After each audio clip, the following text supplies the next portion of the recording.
dans le concept, c'était de pouvoir avoir des vêtements à mettre quand on rentre chez soi le soir, quand on veut enlever ses vêtements du boulot, qu'on veut être plutôt décontracté. En fait, actuellement, l'idée c'était que vous remettiez genre le jogging que vous aviez au collège, quoi.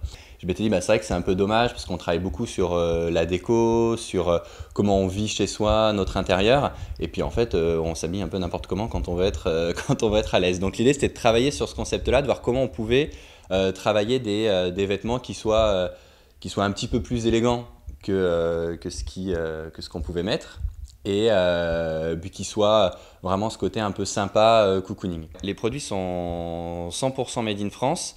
En fait, ils sont tricotés. Donc, ils sont tricotés à Roanne, qui est un peu un des derniers fiefs du tricot en France. Et donc voilà, au final, on se retrouve avec des produits qui sont hyper qualitatifs et puis au final qui portent tout ça en eux, quoi, qui ont du sens tout simplement parce que production locale, parce que ça permet alors à notre manière de pouvoir contribuer au maintien de ces savoir-faire en France, au maintien de l'emploi de ces personnes-là, qui parfois sont plus que 2 ou 3 à exercer ce type de métier.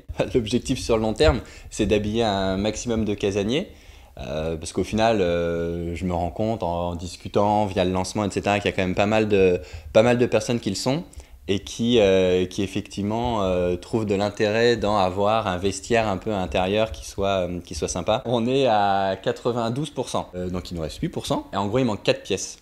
4 pièces à vendre pour atteindre les 100%. Sachant que le petit biais sur les campagnes de crowdfunding, c'est que si vous êtes à 99%, et en fait, vous avez rien du tout.